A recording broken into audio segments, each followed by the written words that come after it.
My neighbor destroyed a useless cactus in my yard, and it ended up costing him more than his new truck. I live in Arizona. Out here, landscaping isn't decoration, it's survival. For 15 years, I had a saguaro cactus growing in the corner of my yard.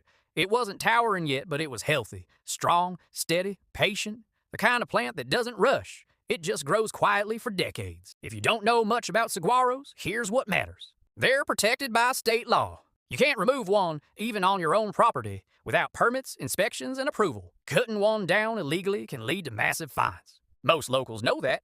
Apparently my new neighbor didn't. He moved in last summer, brand new lifted truck. Weekend construction projects, constant noise. The first week he knocked on my door. "Hey man," he said, pointing toward the property line. "That cactus is kind of killing my backyard view. I'm extending my patio. I might just take it out." I told him calmly, "It's protected. You need state authorization." He laughed. "It's a plant." That was the first sign. A month later, I left town for a weekend. When I came back, the cactus was gone. Not trimmed, not relocated, gone.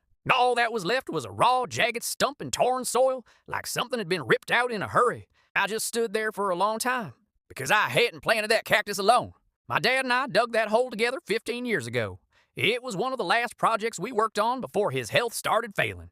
We measured sunlight, talked about how slow saguaros grow. He said, "You won't see it tall for years, but one day you'll look at it and realize time passed." It wasn't landscaping. It was a timestamp. And now it was a stump. I walked next door. He didn't deny it. "Relax," he said. "It was leaning over anyway. I cleaned it up for you." Cleaned it up. Like it was yard waste. I didn't yell, didn't argue, didn't threaten. I just looked at him for a few seconds. Then I went home and made one phone call. Arizona doesn't treat protected desert plants lightly. An inspector showed up within 48 hours. He measured the stump diameter, checked property lines, pulled satellite history, requested removal permits. There were none, because my neighbor never applied. He assumed nobody would care. The fine came out at just over $32,000. On top of that, he was required to fund environmental restitution and pay for a state-approved replacement transplant, which, for a cactus of that age, required cranes, transport permits, and certified specialists. The patio extension never happened. 2 months later, his truck was gone. Maybe it was unrelated, maybe it wasn't. Either way, things got quieter next door. About 3 weeks after the inspection, I found something sitting on my porch. A young saguaro in a clay pot. No note, no apology. Just a receipt from a local nursery tucked underneath it. It wasn't the same. It couldn't be. Saguaros don't replace 15 years overnight. But it was something. I planted it in the exact same spot.